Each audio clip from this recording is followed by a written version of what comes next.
Thank you very much. Welcome everyone. Do you understand me, hear me well even from the back? Yes? Thank you. Okay. So, animal-assisted therapy, meeting affective needs with touch, nonverbal communication, and shared emotions is pretty much what we do. As you have been told, I was first a veterinarian. I practiced some years and was a teacher also. And I've also been a full-time mother. After studying human gerontology and starting to do animal-assisted therapy in long-term care, I decided to also start a master's, which is more precisely in neuroethics, although the program's name is bioethics. My background before that was growing up on the farm, and then, as you know, I studied animals, and also my personal experience of motherhood have all emphasized the importance that the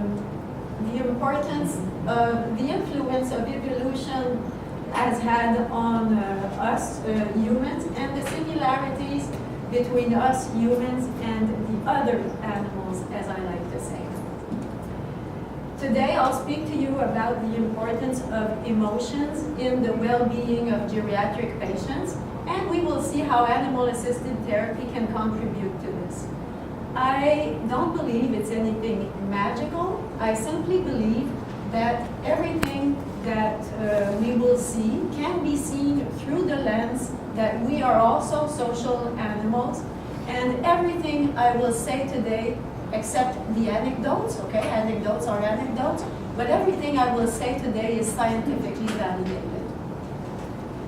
Undergraduate, postgraduate, and online classes have taught me a lot on aging, cognitive deficits, human and canine psychology, neurosciences, neuro-degenerative diseases, the possibility of zoonosis, nonverbal communication, our health system, etc. This knowledge is part of me, makes me who I am, but when I get with the patients, I completely forget about all this. I mostly delve into my experience and the qualities that nature has provided all of us social animals, which are a sensitivity to others and a desire to relieve their suffering. The human capacity for abstract reasoning allows great medical, surgical, and pharmacological improvements that prolong many lives, and that find this is absolutely wonderful. We prolong these patients' lives, but in order for them to really feel alive, they need connection. When we neglect the social and affective needs of patients, their quality of life greatly suffers. So what my dogs and I try to do is to take patients that are in this situation, and research shows that approximately half an hour of this in a week can make a huge difference in their well-being.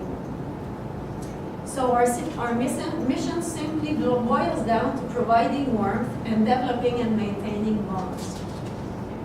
In palliative care, we may meet those patients only 3 or 4 times, but for some patients in long-term care, we have some that we have already been seeing for 2.5, almost 3 years. I would never have imagined how much we are awaited, how easy it is to create bonds, the joy I see in people's eyes, and the happiness we create just by connecting. Preparing for today, I decided to go outside to write my presentation. My 3 dogs followed. 3 of them, all sisters, all standard poodles, all females. They're sisters, but each one of them has a different personality. They sit, they look around. They want to know everything that's going on in their environment. The wind blows on their long curly hair. At the slightest sound, they turn around. They pay attention to the car engines, the bird songs, the neighbors' conversations. They lift their noses, move around their nostrils. They're searching for cues all the time. They usually harmonize their level of activity. Playtime, nap time, mealtime. They do this naturally. Last year, one of them was very sick and had to spend the night with an IV bag at home.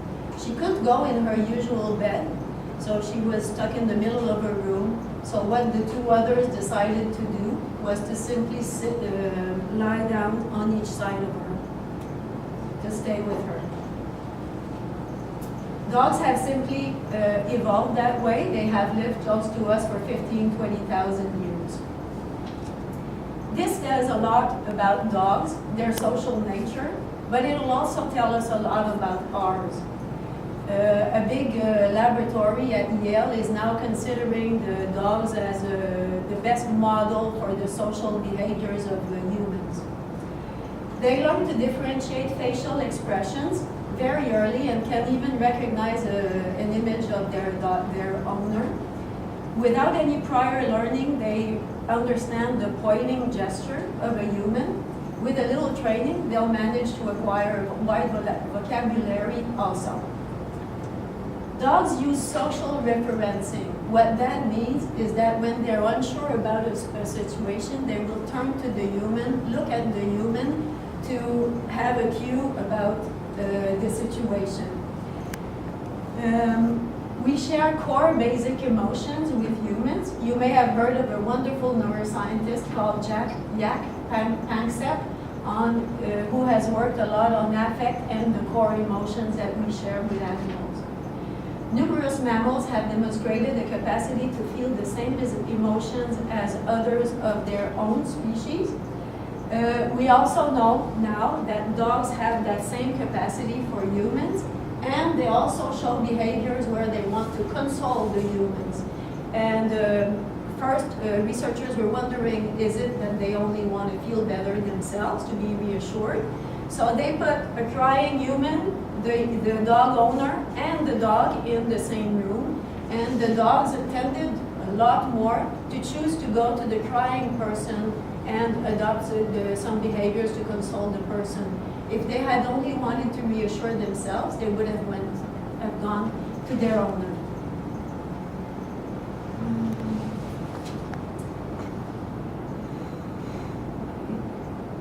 They all have different personalities, and they will develop different relationships with different humans.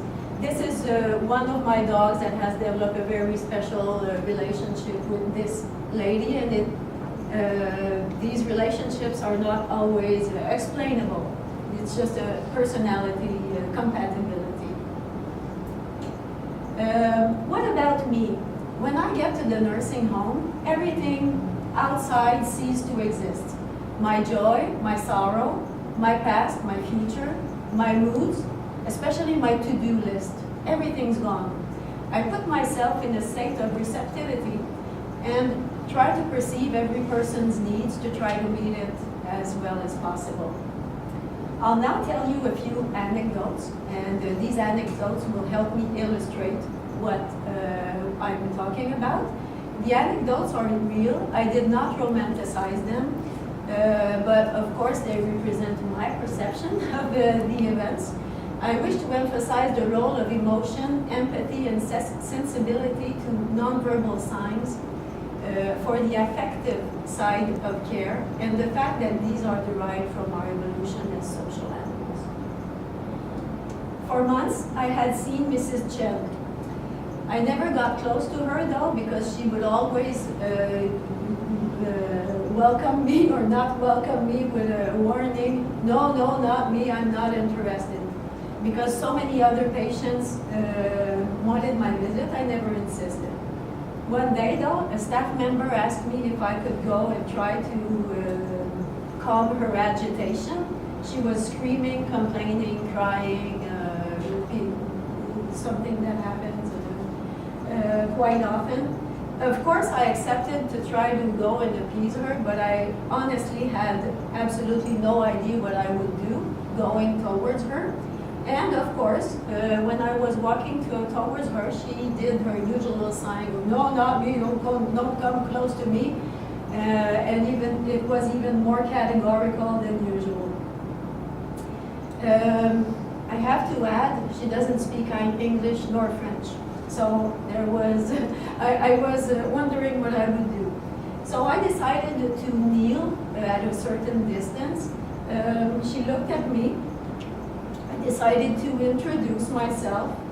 And it was then that I noticed that she was holding a therapeutic doll. These dolls are used to calm some certain patients, but she wasn't paying any attention to it at all. So I decided to point at her, point at the doll, you know, point at the baby's doll, smile, because it had a smile. She absolutely did not understand what I was trying to say, as you probably did not either. I was trying to tell her her baby was smiling because she was holding her. But at least she was looking at me, and she had stopped all the screaming and whining. So then I pointed at her baby, and I pointed at myself, and then my dogs, and she started laughing. She had understood what I was trying to say.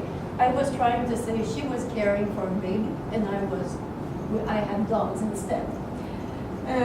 So I pretended,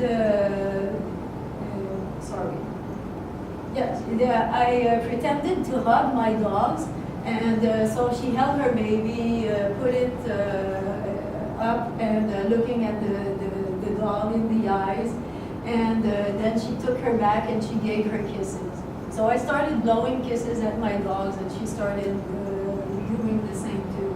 And then she started showing me numbers on her fingers, 3, 4, 7, and I didn't understand the thing she was trying to tell me. But then she points again at me, like herself, and the doll, and she shows me 3, 4, 7. And I finally get it. She has 3. She has 7 children, among those 3 or 4 daughters and 3 or 4 sons. So I show her, oh, I have 4. I have 2 and 2. This is the moment where she reaches for the dog. She had decided to come into contact with the dog, and Lilu walks towards her. She starts getting petted, and the most important thing is that the lady's agitation was now over. Since then, I see her every week. We have very nice moments where she pets the dogs, she blows kisses at the dogs, and she also blows kisses at me. Thinking back, I realized when I used to connect with this woman, I used something that is very universal, nurturing. We happen to both be mothers, but mothering is not the only nurturing behavior that exists. And so this is a type of picture that elicitates that in us. The same here, whether it is within the same or a different species, it elicits that feeling in us. And research shows that seeing caring behaviors makes us feel good. And this is what we're working on for these people, is their quality of life. And creating positive emotions, because these positive emotions have lasting benefits. When I first started the nursing home visits, I used to refrain from showing affection to my own dogs because I wanted it to be I didn't want it to be about me. But then eventually I realized that people love to see the connection I have with my dogs. So now I let myself show some affection. This is Mark. Mark doesn't want to be called Mr. He's quite young, about 45. He arrived in the long-term care facility after being hospitalized many months after an event in which he became aphasic. He can't speak anymore. His mother had searched the building 45 minutes before I arrived to make sure after I arrived, to make sure I would go see his son. He has a wife. He has 3 wonderful teenage daughters. He's well taken care of, but he has a great frustration of not being able to communicate verbally. So he now can communicate non-verbally with the dogs. When my Lilu climbs on his bed, she remembers very well in which rooms this is allowed, in which rooms this is even wished for. He emits a deep sigh as if he was getting rid of accumulated tension. This happens quite often. As soon as they become in physical contact with the dogs, some people have very fast physical response and become very relaxed. The breathing slows down, their face loses their tense appearance.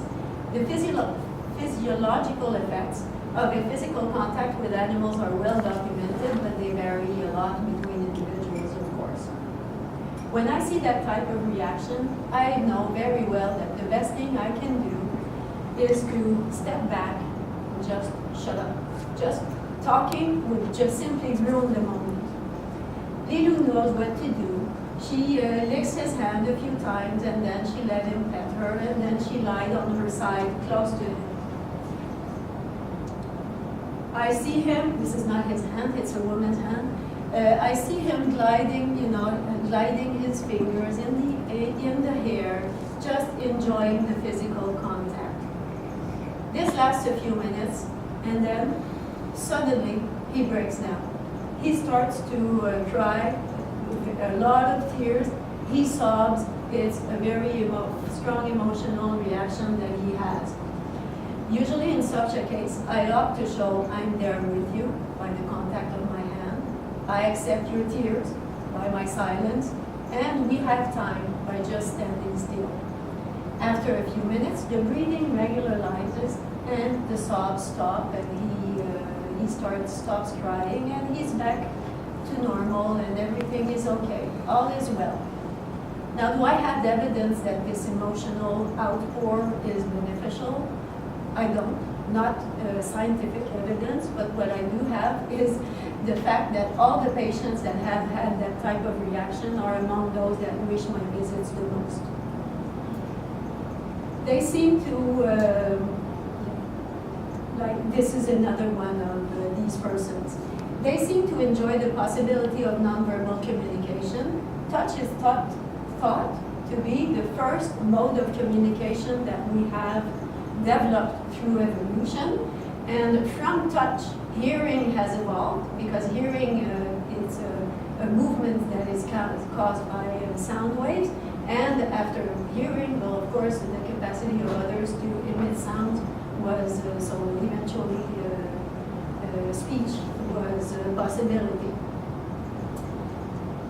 I have told you that dogs are sentient, that they feel our emotions and distress. I've also shown you the emotional support that my dogs give to many people, a few afternoons a week. You may wonder how I make sure they keep their balance. I have a very, very simple method. First of all, I make their work fun. I make sure they enjoy it. And then I make sure they have enough of nature, of exercise, and play. And they have much more hours of this in a week than hours of work.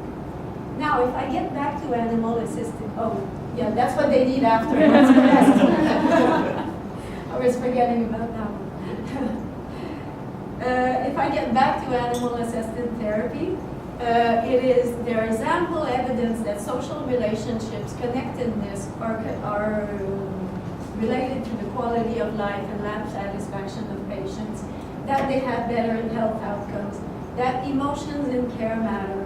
There's plenty of evidence that animal-assisted therapy decreases loneliness, that the benefits of our relationships with animals are similar to those with humans. The question for me is, as a student in ethics, is it ethically justified to ask for more evidence? Should this all be at the core of caring for sick people? I will now tell you one last story about this man. This man's wife seemed to care a lot for him, talking to him, holding his hand and taking him outside all the time. He couldn't speak either.